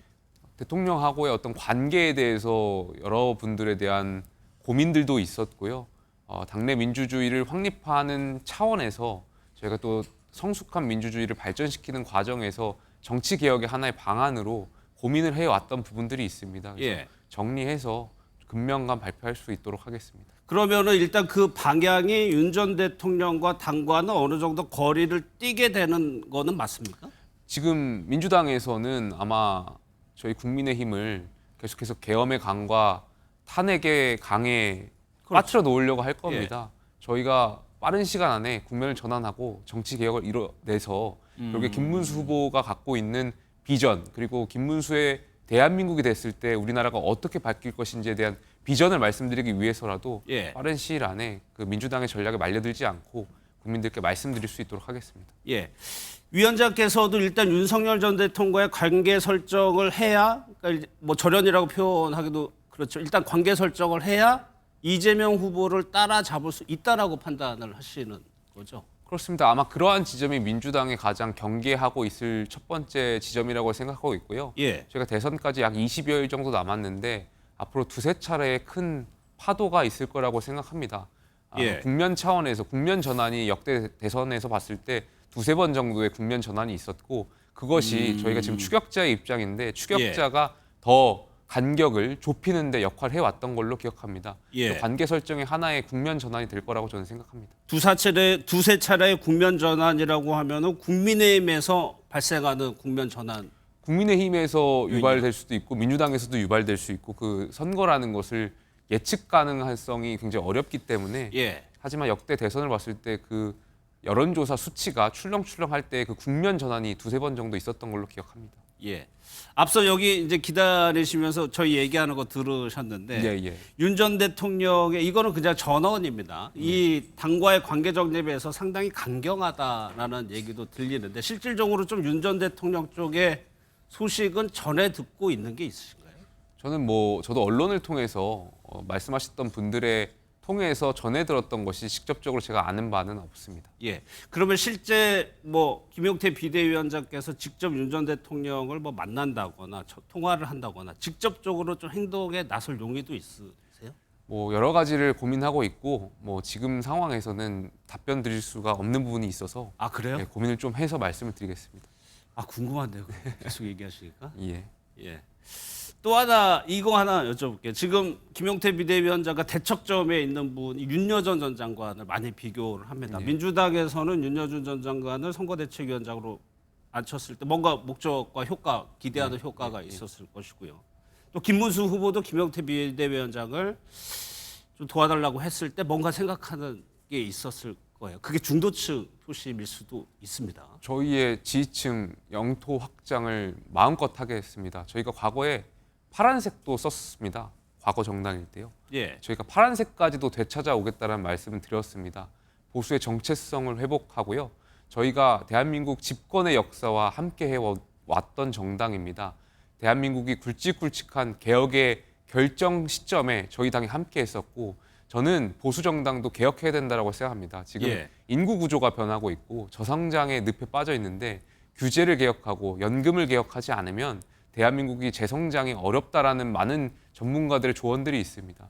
저는 이 개혁 갈증을 목마름을 해소하는데 역할하고 마음껏 저희가 중원으로 확장해서 국민들께서 정말 지지할 수 있는 정당, 지지할 수 있는 김문수 후보 만들 수 있도록 하겠습니다. 말씀하신 대로 그 변화와 개혁이 김용태 위원장에게 주어진 역할일 것 같은데 그 과정에서 혹시나 보수 강경 지지자들의 반발도 있을 수 있을 것 같습니다. 이 부분, 그러니까 보수 분열 이런 측면은 어떻게 보고 계세요? 저는 그분들도 이번 선거에서 이겨야 된다라는 생각은 다르지 않을 거라고 생각합니다. 예.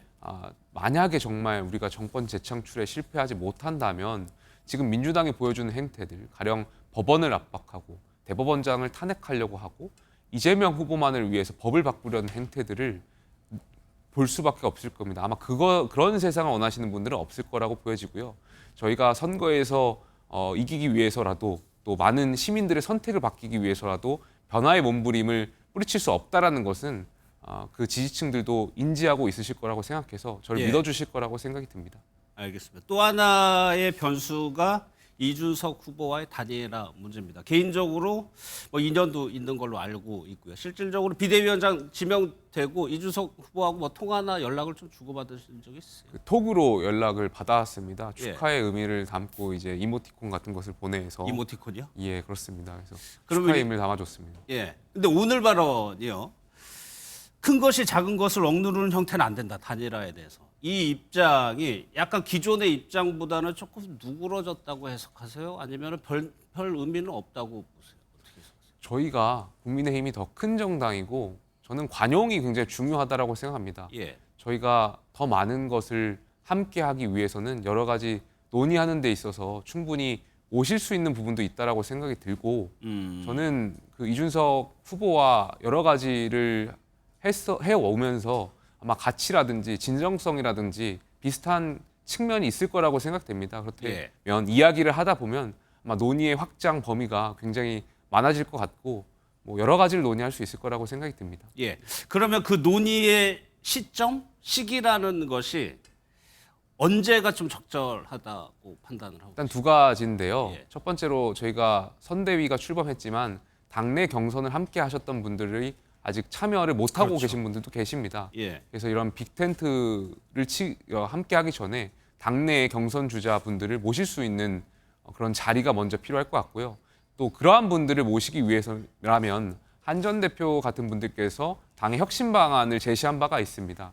최소한 당이 변화하려고 하는 그 방향성, 진정성을 보여드려야 이분들도 함께 할 수 있는 명분이 있다고 생각하고 있고요.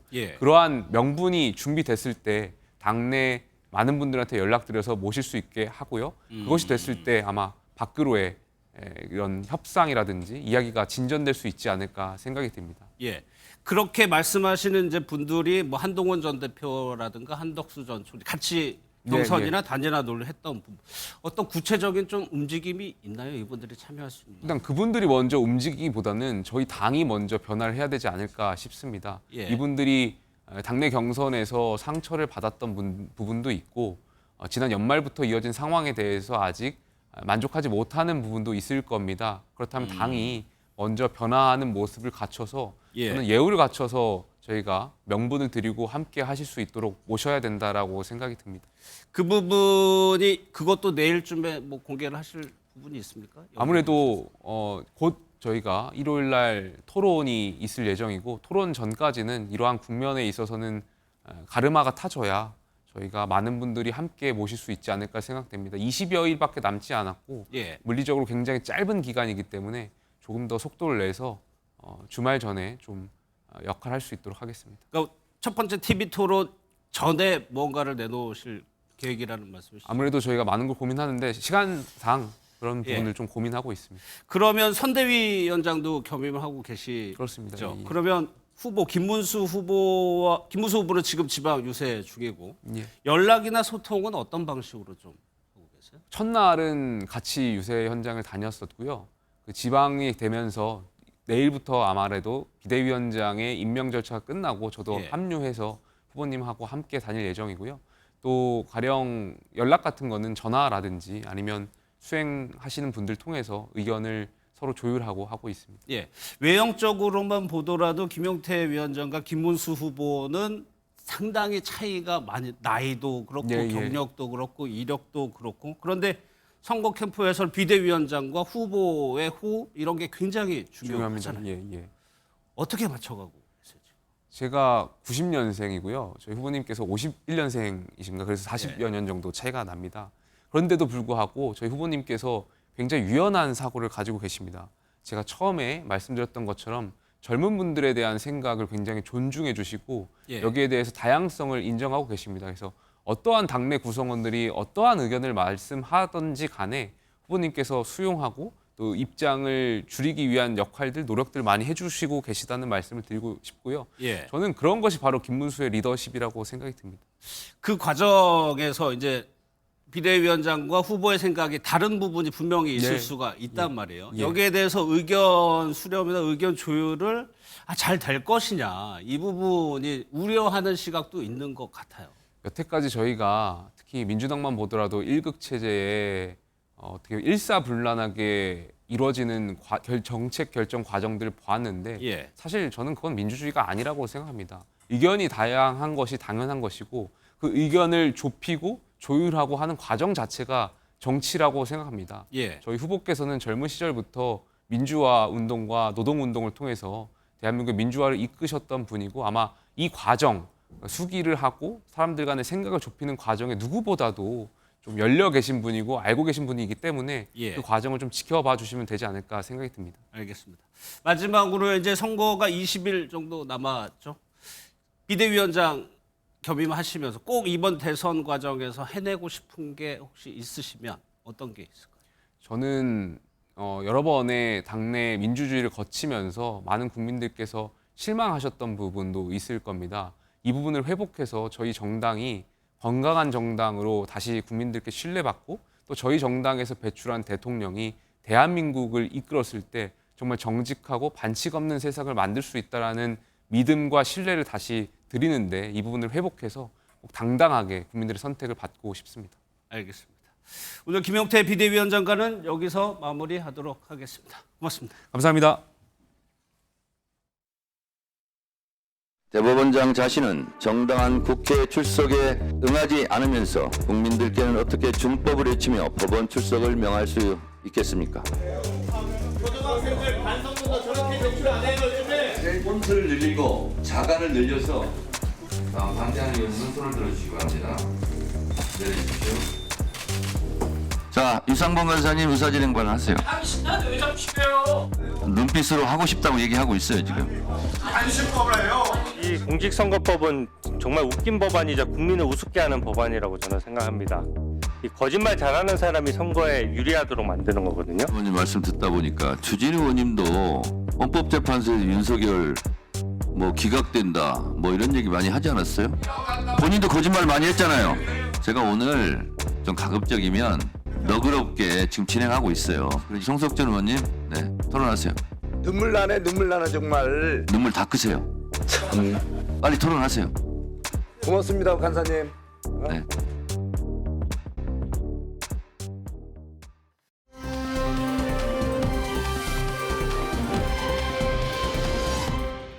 김건희 여사 관련 소식 먼저 살펴볼 텐데 검찰이 애초에 소환 통보를 했던 날이 오늘이었습니다. 그런데 불출석 사유서를 제출했는데 무슨 이유를 들었죠? 우선은 건강상의 이유를 들었고요. 예. 그리고 더불어서 본인이 만약에 이 검찰에 출석을 하게 되면 혹시나 지금 대선 국면에서 정치적인 중립성에 좀 문제가 생길 수 있다라는 예. 또 이야기를 하기도 했습니다. 그러니까 특정 정당의 공천 개입 의혹 관련한 이 수사를 받게 될 예정인데 이 부분이 조사가 이루어지게 될 경우에는 여러 추측성 보도들이 나올 수가 있기 때문에 예. 이것은 지금 상황에는 좀 적절하지 않다라는 불출석 사유를 든 것으로 보이고요. 더불어서 이 신경쇠약 때문에 이제 출석하기 어렵다라고 이전에 검찰이 이제 일정을 조율하면서 의견 전달을 했을 때에도 그런 이야기를 했었거든요. 그래서 예. 크게는 건강상의 문제 그리고 그런 정치적인 이유를 들어서 불출석 사유서를 예. 제출했습니다. 물론 전직 대통령의 배우자기 때문에 정치 영역이 포함되기도 하는데 오로지 법률적인 걸로 봤을 때 대선에 영향을 줄 수 있다 이런 불출석 의견서는 좀 낯설긴 해요. 네, 그렇습니다. 사실은 조금 설득력이 떨어져 보이는 주장이기도 하고 적어도 일단 피의자 신분으로 조사를 받아야 되는 김건희 여사 측에서 주장하기에는 조금 부족한 주장이 되지 않나라고 생각이 듭니다. 일단 통상적으로 이런 출석 요구가 조금 시기를 뒤로 늦출 때는 건강상의 이유를 들던가 혹은 학업적인 아니면 직업적인 문제로 인해서 일정이 불가피하게 지연될 경우 아니면은 변호사를 선임을 해야 된다든가 변호사를 통해서 일정 조율을 해야 될 경우 이런 경우들에 이제 사유를 들어서 불출석을 하게 되는 경우들이 많은데 일단 외부적인 그런 정치적인 시점 문제를 들어서 출석을 할 수가 없다라는 점은 일단 검찰 측에서 고민을 해볼 수 있을지는 몰라도 일단 김건희 여사 측에서 주장하기에는 조금 부족한 근거가 아닌가 이렇게 생각이 됩니다. 그러니까 검찰에서 보기에도 약간 당황스러울 수 있다 이런 말씀이신가요? 네, 그렇죠. 아무래도 지금 시점은 어쨌든 윤 전 대통령이 이제 영부인이고 현재로서는 정치적인 활동을 할 수 있는 상황도 아니고 또 지금 선거와 직접적으로 연결돼 있는 그런 인물도 아니기 때문에 이 점을 이제 김건희 여사가 먼저 언급을 한다라는 것은 검찰 측에서 봤을 때는 다소 이해하지 못하는 그런 사유가 될 수도 있을 것 같습니다. 근데 양 변호사님 이 사유서에 또 의외의 인물 2명이 또 언급이 됐다면서요? 그렇습니다. 이재명 후보와 문재인 전 대통령에 대해서 언급을 했는데요. 이렇게 이야기를 했습니다. 조기 대선을 앞두고 이재명 후보의 재판 모두 연기가 됐고 문재인 전 대통령 역시도 뇌물 혐의에 대해서 이 검찰이 대면 조사 없이 기소를 했다. 그렇기 때문에 본인 역시도 조사가 이루어진다고 하더라도 수사도 대선 이후가 되어야 되고 그리고 문 전 대통령 역시도 대면 조사 없이 기소했으니까 나에게도 그렇게 적용할 수 있지 않느냐라는 취지로 이제 읽히는데요. 사실 이제 수사기관 입장에서 봤을 때 다른 피고인 내지는 다른 이제 사람들에 대해서 어떤 방식으로 수사가 이루어지고 여기 기일 연경이라든지 이제 어떤 조사 일정 변경이 있다라고 해서 동일선상에 두고 좀 비교를 한다라든지 영향을 미친다라고 보기는 좀 어렵습니다. 물론 정치적인 인물 그러니까 전 대통령의 이 배우자의 입장으로서 이러한 이야기를 뭐 할 수는 있겠다라고 보이지만 수사기관에서 이 일정을 조율함에 있어서 고려하게 될 요소는 아닌 것으로 보입니다. 예. 그러면 이제 서 변호사님 이제 검찰의 판단이 남은 건데 어떤 경우에 수가 있을까요? 대선이 끝나고 그러면 김 여사 요구대로 대선이 끝나고 다시 한번 소환을 통보하는 방법 아니면은 강제 조치에 들어가는 방법. 어디에 가능성이 있다고? 일단 뭐 한두 차례 정도는 추가로 소환을 통보하는 절차를 밟지 않을까라고 생각이 됩니다. 그래서 임의적인 방법으로 다시 한번 일정을 정해서 이날 출석을 하라라는 방식의 통보가 있지 않을까라고 생각이 드는데 이제 문제는 그 이후에 이런 수사의 그런 출석 요구에도 불구하고 불응한다라고 한다면 이제 그때 가서는 당연히 체포영장 등 강제 구인을 검토할 수가 있고 일단 보도에 의하더라도 그런 사항을 대비해서 영장을 청구하는 것도 이제 검토 대상이라고 알려지고 있습니다. 그럼 이제 과연 그 시점이 언제가 될 것인지 이 부분을 또 많이 관심을 가지고 있는 상황인데 개인적으로는 결국에는 이제 만약 강제 구인 그러니까 체포영장을 청구해서 발부를 받는다라는 시점은 대선 이후가 되지 않을까라고 개인적으로는 생각을 하고 있습니다. 일단 출석 요구는 몇 차례 더 할 수 있는 상황이고 이렇게 두세 번 정도 출석에 응하지 않을 경우에 그때 가서 체포영장 청구를 검토하는 것이기 때문에 그게 좀 관례인가요? 네, 일반적으로는 그렇습니다. 그래서 지금 대선이 20여일 정도밖에 남아있지 않은 상황에서 뭐 두세 차례 정도 소환 통보를 했을 때 불응을 한다 하더라도 곧바로 체포영장을 청구할 만한 시점이 아니라고 판단할 수도 있습니다. 또 한편으로는 이런 식으로 소환 요구를 하면서 앞으로의 수사 의지를 보여주는 한편 이제 대선 이전에 영장을 또 청구를 하게 되면 그때 또 불거질 수 있는 반대측의 비판들도 좀 고민할 만한 지점이 아닐까. 그렇다면 이런 강제적인 수사에 돌입하는 것은 대선 이유가 될 수 있겠다라고 개인적으로는 생각하고 있습니다. 알겠습니다.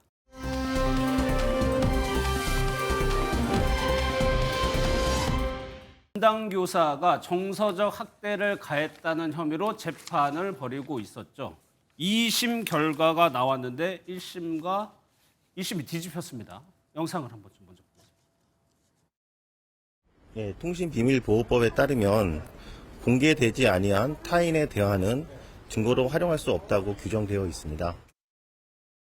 굉장히 속상하지만 일단은 법원의 판단을 존중합니다. 장애아가 자신이 피해를 당했을 때 그것을 증명하는 방법이 정말 어렵다는 것을 이번 판결을 통해서 다시 한번 느꼈고요. 여러 가지 제도적인 개선이 필요하지 않을까 생각하고 있습니다. 주호민 씨의 자녀, 그러니까 특수교사 A씨에 대해서 학대를 했다는 혐의로 재판에 넘겨졌었죠. 아들이 자폐를 앓고 있었습니다. 그런데 항소심에서 그러니까 담당 교사가 무죄를 받은 거예요. 이 바뀐 이유가 뭘까요? 일단은 증거 부분이 이제 문제가 됐습니다. 그러니까 1심에서는 벌금 200만 원 선고유예 선고가 났었는데 그런데 이제 2심에 가면서 무죄 판단을 받게 된 것이죠. 왜냐하면 관련 증거, 그러니까 검찰에서 증거로 제출한 관련 증거가 모두 인정이 되지 않았기 때문입니다. 그렇기 때문에 무죄 선고가 나왔다라고 보는 것이 맞겠는데요. 당시 1심 선고에 있어서도 과연 이 주호민 씨가 아들의 외투에 넣어서 녹음기를 이제 넣어 보냈고 그 녹음기에는 이 교사가 이야기를 하는, 그러니까 어떻게 보면 부모 입장에서는 좀 모질다라고 생각이 들 수 있는 그런 이제 발언들이 있었는데 과연 이렇게 외투에 넣어서 녹음기를 넣어서 교사와 아이와의 대화를 녹음한 것이 우리가 통신비밀보호법 위반이냐 아니냐로 굉장히 논란이 거셌었거든요. 그런데 1심 법원의 경우에는 이것을 일반적인 상황으로 보기는 어렵다. 왜냐하면 아이가 좀 아픈 상황이니까 자폐를 앓고 있는 그런 상황이다 보니까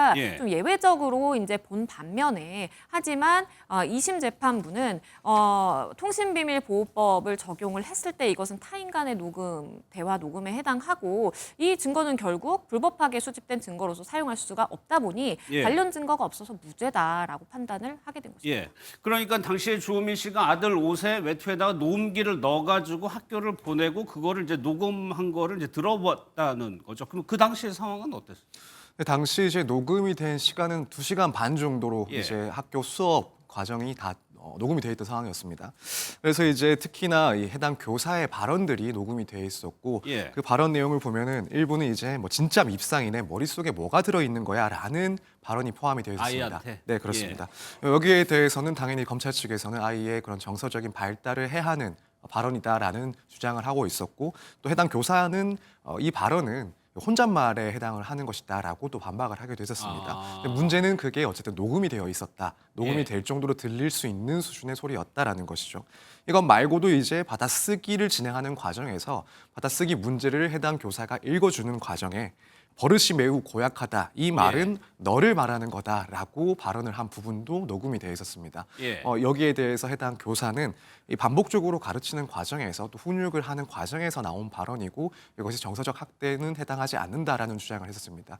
그래서 이런 내용들이 전반적으로 2시간 반 중 일부 그 구간에 녹음이 되어 있었고 여기에 대해서 일단 1심에서는 아동에 대한 정서적인 학대라고 판단을 했지만 2심에서는 이제 앞서 변호사님이 말씀하신 것처럼 이 녹음 파일의 증거 능력을 인정할 수가 없다라고 봐서 이제 다른 증거가 없기 때문에 무죄를 선고하게 된 그런 결과가 나왔습니다. 근데 이게 참 애매한 부분이 아이가 자폐를 앓고 있기 때문에 인지 능력이 좀 떨어질 수도 있죠. 그럼 부모 입장에서 이거를 제대로 파악하기 위해서 아이에게 이런 방법을 했을 수 있을 것 같기도 하고. 근데 항소심에서는 그런 행위 자체가 아예 증거가 안 된다고 본 거잖아요. 네, 그렇습니다. 사실 이렇게 개인, 사인들 간의 대화를 누군가 몰래 녹음을 했을 때 일단 그것 자체는 통신비밀보호법에 위반이 되긴 하는데 이 그 녹음된 파일을 관련된 형사 사건에서 증거로 쓸 수 있느냐.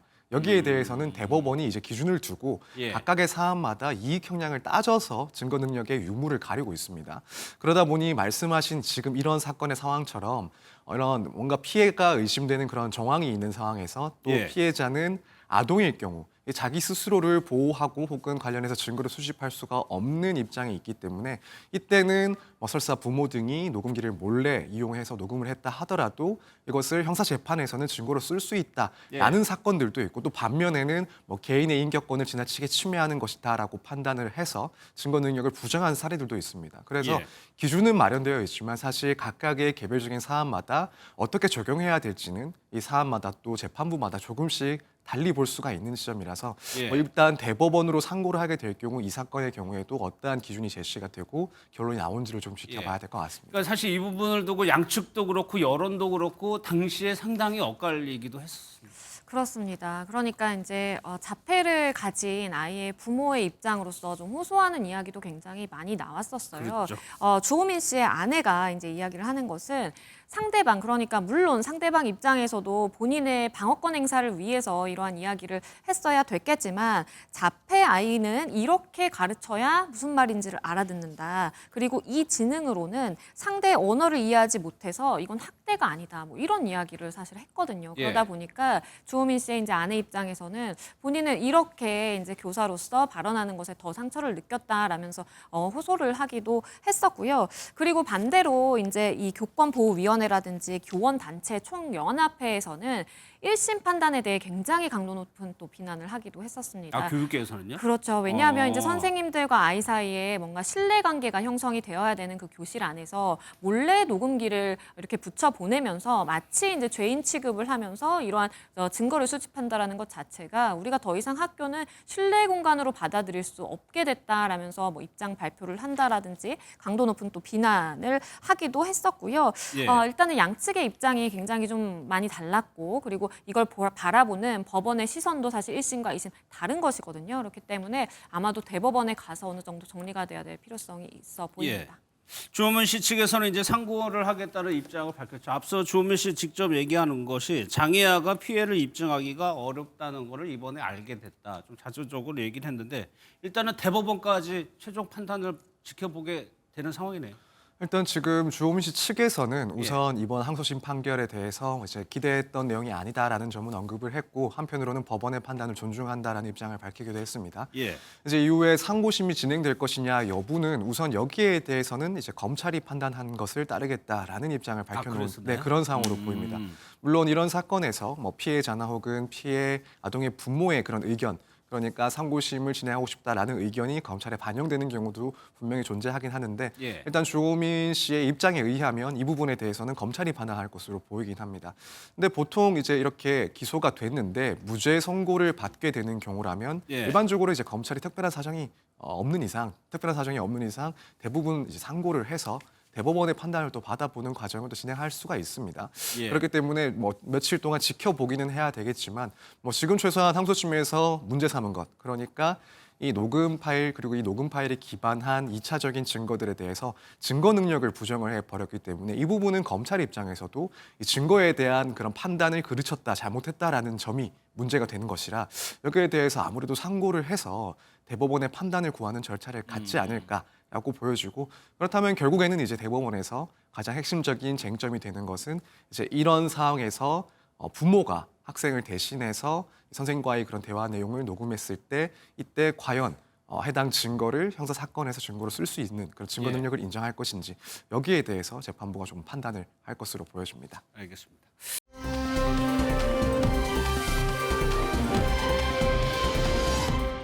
김재규 전 중앙정보부장에 대한 재심이 무려 45년 만에 다시 열린다고 합니다. 45년 전 모습 먼저 영상으로 보겠습니다. 우리 대한민국의 자유민주주의가 만만세가 되도록 기원하고 저에게는 극형을 내주시고 나머지 사람들에 대해 가지고는 극형만은 면해 주시도록 말씀을 드립니다. 양 교수님, 대법원이 재심하기로 이제 결정을 한 거죠. 그러면 언제쯤 이게 시작이 될까요? 시작이 되는 것은 이제 재판부가 배당이 되고 그리고 이제 기일을 지정하는 그 절차에 돌입을 하게 되면 이제 변론이 개시된다라고 보시면 되겠고요. 이 사건의 경우에는 고등법원의 2월 19일 고등법원이 재심 개시 결정을 했고 이후에 검찰이 문제를 삼으면서 불복을 했습니다. 즉시 항고를 했지만 이것이 대법원이 보기에는 재심 개시 결정에 문제가 없다라고 인정을 하게 되면서 본격적으로 이제 재심 절차에 돌입하게 된다라고 보시면 되겠고요. 유족이 재심 청구를 한 지 무려 5년 만이고 또 사형 집행이 된 지 45년 만에 재심이 시작된다라고 보시면 되겠습니다. 45년 만에 재심이 시작되는데 유족이 재심을 신청한 것은 이제 40년 뒤인 2020년이었습니다. 그런데 첫 신문은 작년 4월에 열렸었고요. 당시 영상도 한번 보겠습니다. 우리가 바라는 거는 내란 목적이라든가 자기가 대통령이 되고 싶어서 했다든가 하는 그런 말들이 거짓이라는 것만 밝혀졌으면 좋겠어요. 그럼 먼저 선발에서 왜 유족들은 40년이 지나서 다시 재판을 해달라고 요구를 했었던 거죠? 일단 가장 큰 이유는 방금 유족의 인터뷰처럼 이제 명예가 걸려 있는 문제이기 때문에 여기에 대해서 진실을 밝혀야 된다라는 입장이 가장 큰 것 같습니다. 지금 김재규 부장 같은 경우에는 내란 목적 살인이라는 혐의로 재판을 받고 사형을 당했습니다. 일단 뭐 박정희 전 대통령을 시해한 사실에 대해서는 다툼이 없고 그래서 살인에 대해서는 인정을 할 수밖에 없는 상황으로 보여지는데 이제 문제는 그 의도가 그 목적이 내란, 그러니까 국헌 문란을 목적으로 해서 저질러졌다라는 겁니다. 이 부분만큼은 아무래도 이제 유가족들 입장에서는 그것이 사실이 아니고 또 불명예스러운 그런 죄목에 해당하기 때문에 여기에 대해서는 최소한 다툼을 하고 또 무죄를 판단을 받아서 명예를 회복해야 된다라는 입장이 가장 큰 것으로 보입니다. 조금 더 이제 구체적으로는 당시에 수사와 재판이 진행된 과정에서 여러 절차적인 문제들이 발견이 됐기 때문에 이 점을 들어서 진실을 따지겠다라는 겁니다. 그래서 당시에 뭐 재판에 보안사령부가 이제 개입을 해서 재판이 이제 형평성 없이 흘러갔다라는 점, 그리고 뭐 재판 과정 역시도 공판조서에 제대로 기재가 되어 있지 않았다라는 그런 문제들, 그리고 뭐 군법 회의에 이제 민간인이었던 김 전 부장을 군법 회의에 기소를 했다라는 점이라거나 혹은 수사 단계에서 뭐 고문이나 가혹 행위 등이 있었다라는 점들도 이제 어느 정도 밝혀졌다라고 보면서 이런 점들을 다시 한번 판단을 받게 된다면 적어도 내란 목적이라는 부분은 무죄를 받을 수 있다. 그래서 명예를 회복하겠다. 이런 의도가 상당히 강한 것으로 그러니까 생각합니다. 그런 자료들이 있었기 때문에 40년이 지났어도 재심을 청구할 수 있었던 거죠? 네, 그렇습니다. 사실 저도 구체적으로 그 당시 이제 수사 기록에서 분명히 누락되어 있는 내용들이 많이 있을 텐데 여기에 대해서 과연 유가족이나 혹은 변호인들이 어떻게 이것들을 파악했는지 조금 확인을 해보고 싶은 지점이긴 합니다. 다만 이제 적어도 당시에 생성되어 있는 그런 기록만을 보더라도 이런 의혹들이 충분히 상당히 의심될 만한 사정들이 엿보이지 않나. 또 한편으로는 기타 보도들이라든가 혹은 관련자들의 증언들이 또 남아 있을 경우에는 이것들을 종합했을 때 결국 당시 사건을 재구성할 만큼 이런 증거들이 어느 정도 파악되지 않았을까 이렇게 일단 추측을 하고 있습니다. 근거가 있었어야 될 테니까요. 그런데 양준일 변호사님, 40년 동안 이 가유족들이 재심을 결정하기까지 과정이 순탄치는 않았다면서요? 그렇습니다. 사실 사건이 있은 이후에 그러니까 말씀을 해주신 것처럼 40년이 지나서 재심 청구를 하는 것 자체도 굉장히 어려웠지만 재심이라는 것이 한번 개시 결정이 되면 정말로 이 과거의 판단을 뒤바꿀 수 있는 그러니까 과거에 법원이 판단한 것을 뒤바꿀 수 있는 그런 결정이기 때문에 법원 입장에서 신중하게 접근을 할 수밖에 없거든요. 그래서 애초에 이제 고등법원에서 심리를 할 때에도 재심 개시 결정이 5년이라는 시간이 이제 소요가 될 수밖에 없었던 것입니다.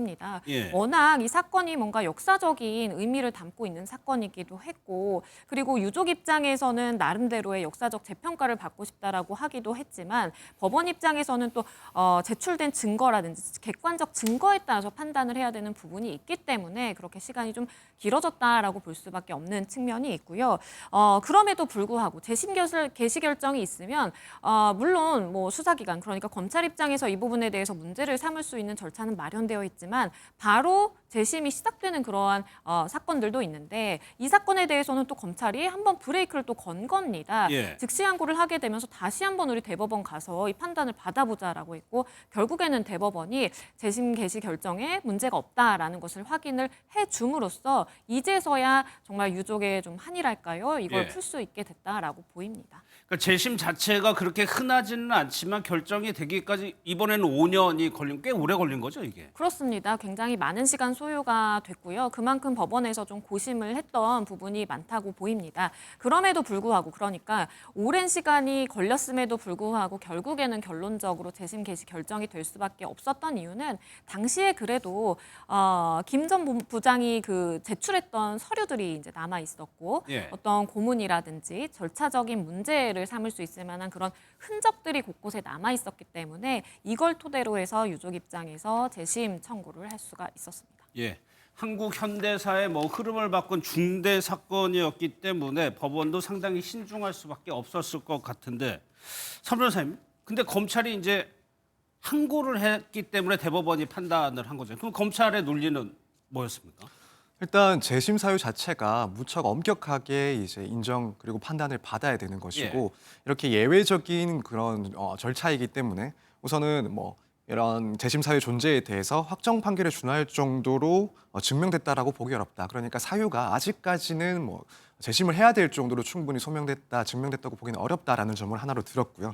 또 한편으로는 이제 사안의 중대성이나 역사성 등을 비춰봤을 때 이 재심을 할지 말지에 대해서 최고 기관인 최고 법원인 대법원의 판단을 구하는 것이 타당하다라는 판단을 했다라는 점을 들어서 즉시 항고를 했었고 다만 그럼에도 불구하고 이런 즉시 항고는 기각이 된 상황입니다. 그러니까 서울고법에서는 이런 구타라든가 폭행, 가혹행 수사 과정의 문제점을 굉장히 좀 중점적으로 본 거였죠, 당시에는? 네, 그렇습니다. 사실 재심 사유가 무척 인정되기가 어렵습니다. 예외적인 구제 수단이라고 볼 수가 있기 때문에 뭐 예를 들면 원 판결에서의 증거가 위조, 변조가 되었다라는 점이 뭐 확정 판결로 인정되거나 혹은 무고되었음이 뭐 확정 판결로 선고를 받았다던가 이런 특별한 사유가 인정이 돼야 되고 뭐 무엇보다도 이런 사건 같은 경우에는 이제 무죄 판결을 해야 될 그런 명백한 증거가 새로 발견되어야 이제 그 점이 어느 정도 입증이 되어야 재심이 이제 결정이 될 수가 있습니다. 그래서 지금 결국 이제 법원 서울 고등법원에서 판단하게 된 것은 당시의 그런 증거 관계들이나 혹은 자료들을 봤을 때 해당 사건에서의 그 수사 과정에서 고문이나 혹은 강압적인 수사 절차가 있었음이 드러나고 그렇다면 이 수사 과정에서의 그런 불법성은 당시의 재판을 유무죄를 가릴 정도로 중요할 만한 그런 문제라고 판단을 했기 때문에 이런 엄격한 그런 사유도 인정이 된다. 않은 판단을 해서 결국에는 개시 결정을 내리게 된 상황입니다. 그러니까 그 부분이 김재규 부장이 작성한 항소 이유서에 좀 상세하게 이게 기재가 돼 있다면서요. 맞습니다. 이게 1980년에 직접 이제 그 김 전 부장 측에서 제출한 서류, 그러니까 항소 이유 보충서와 상고 이유서가 남아 있었습니다. 근데 그 내용을 보면요, 1979년 10월 27일 새벽에 본인이 이제 연행되자마자 닥치는 대로 구타를 했다. 그리고 전화선을 손가락에 감고 또 전기 고문까지 했고, 그리고 내가 수차례 졸도를 해서 어디에 이제 묻어달라 뭐 이런 이야기를 했다라는 것들이 다 고스란히 이제 남아 있었던 상황이에요. 그러다 보니까 이것을 보자라고 한다면 당연히 절차상의 문제가 있는 것이고 증거조차도 사실 조작됐다라고 볼 수 있는 것이고, 이런 가혹행위라든지 고문이 행해졌다라는 것을 볼 여지가 있기 때문에 이제 유력한 객관적인 증거가 됐고요. 그리고 이런 객관적인 증거와 더불어서 지금 김 전 부장의 경우에는 뭐 사망한 상황이다 보니까 뭐 이야기를 할 수는 없는 상황이지만, 그런데 이것을 이제 사건을 맡았던 당시 변호사가 만났을 당시에 이런 고문 자국이라든지 목 부분에 빨간 뭐 부위가 있었다, 뭐 이런 이야기들이 사실은 이제 증언으로 나오게 되면서 그렇다라고 한다면 이 객관적 서류들과 그리고 그러한 증언을 함께 비추어 봤을 때 당시 이런 절차적인 문제가 명백하다라고 보았고, 그렇기 때문에 재심 개시 결정이 있게 됐습니다. 사실 저희가 언론에서는 재심 개시가 된 사건들만 보도를 하기 때문에 이게 이렇게 보면 자주 있는 것처럼 보이지만 뭐 큰 사건들이 많기도 했었고요. 실제로는 사실 굉장히 어려운 일입니다. 네, 그렇습니다. 사실은 언론에서 나오는 이렇게 주목받는 사건들 외에 재심 결정이 이루어지고 나아가서는 재심에서 무죄를 받는 판결들이 거의 존재하지 않는 것으로 알고 있습니다. 뭐 지금 여기서 나오는 것처럼 뭐 화성 연쇄살인 8차 사건에 있어서 억울하게 누명을 썼던 윤석열 씨 사건 같은 경우, 혹은 뭐 최근에는 이제 아버지에게 뭐 수면제를 태워 먹이고 살해하였다라고 누명을 받았던 그런 김신혜 씨 같은 경우 25년 만에 또 재심 개시를 하고 무죄를 선고를 받았는데, 아무래도 이렇게 재심 자체가 개시가 되는 것도 어려운 이유는 말씀드린 것처럼 이 해당 사건에서 무죄를 선고해야 되는 그런 명백한 증거가 새로 등장을 해야 되는데, 그게 사실 현실적으로 기대하기는 쉽지가 않습니다. 대부분 이런 사건들 같은 경우에는 수사기관의 수사 절차가 위법할 경우가 무척 많습니다.